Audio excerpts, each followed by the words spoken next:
High আর welcome to my channel, welcome to the তো আজকে একটা বিশাল বড় খুশির খবর। অ্যাকচুয়ালি আজকের খবর না, এটা অনেকদিন আগেরই খবর, বাট আজকে তার সেই সিরিজটার ট্রেলার চলে এসেছে, যেটা নান আদার দ্যান খাকি দি বেঙ্গল চ্যাপ্টারের যে trailer, the most awaited trailer of Netflix this ইয়ার, সেটা আজকে অ্যারাইভ করেছে।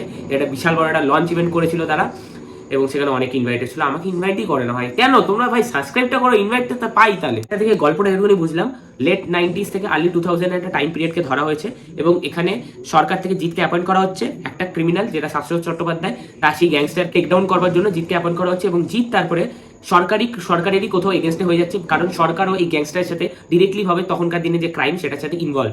এবং চিত্রাঙ্গদা সিংকে আমরা জানি কার রোল সে প্লে করছে, বাট আমার সব থেকে আইরনি একটা জিনিসই লাগছে, মানে যেই মানুষটা সেই সময়তে এইগুলোর এগেনস্টে দাঁড়াতো, আজকে তার পার্টি বা তার দলই এই জিনিসগুলোর সাথে জড়িত হয়ে গেছে। ওপেনিং যে লাইনটা, সেটা মারাত্মকভাবে আজকের দিনে রিলেটেবল। ওপেনিং লাইনটা আমরা কি কথাটা শুনতে পাচ্ছি, যে পুলিশ প্রোটেকশন দেয় রুলিং পার্টিকে এবং রুলিং পার্টি প্রোটেকশন দেয় ক্রিমিনালদেরকে, যেটা তোমরা আজকের দুনিয়াতে দাঁড়ালে প্রতিটা পাড়াতে অলিতে গলিতে দেখতে পাবে। জিতকে তো আমার এখানে বেশ ভালোই লেগেছে, ডিসেন্ট, এবং সে কিন্তু খুব সাটেল অভিনয় এখানে করতে চলেছে, যেটা সে রয়্যাল বেঙ্গল টাইগারে যেটা করেছিল, আবিরের সাথে এই ছবিটা ছিল, নীরজ পান্ডে সেটাও ডিরেক্ট করেছিল। এবং এখানেও তার ক্যারেক্টারটা অনেক রিলেটেবল থাকবে, মানে মানে ওরকম ওভার দ্য টপ ক্যারেক্টারটাকে ট্রিট করা হবে না।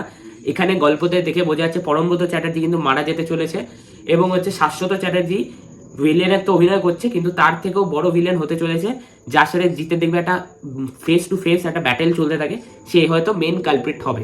যেটা ভালো লেগেছে সেটা হচ্ছে ওয়েস্ট বেঙ্গল পলিটিক্স নিয়ে বাংলায় তো আমাদের এখানে তো খুব কম ছবি হয়, আগে হয়েছে এমএলএ ফাটাকেস্ট, মিনিস্টার ফাটাকেস্ট, সেগুলো খুব ভালো ভালো ছবি কিছু হয়েছে, এবং এখন তো নাই হয়, মানে হয় নাই বলতে পারো। একটা ওই বছরের প্রধান এলো, একটা ভূতের ভবিষ্যৎ এলো, একটা ভবিষ্যতের ভূত এলো, এরকম কিছু কিছু ছবি আসে। বাট সেই জায়গাতে দাঁড়িয়ে এই এরকম সাবজেক্টে যে কাজ হচ্ছে, এবং বেঙ্গল পলিটিক্সটাকে নিয়ে যে একটা ডিটেলে কিছু আমরা দেখতে পেতে চলেছি, এটার জন্য আমি খুব looking forward to it. So overall আমি বলছি, কিছু বলবো না, আমার ভালো লেগেছে ট্রেলারটা। কিছু হালকা নেগেটিভ জিনিস আছে, but still I am looking forward to it, so hoping for the best. তো তোমাদের কি মতামত ডেফিনেটলি কমেন্টে জানাও। আর এই ভিডিওটা যদি ভালো লেগে থাকে কি করতে পারে, লাইক শেয়ার সাবস্ক্রাইব, রেড বাটনটাকে প্রেস করে গ্রে করে দাও।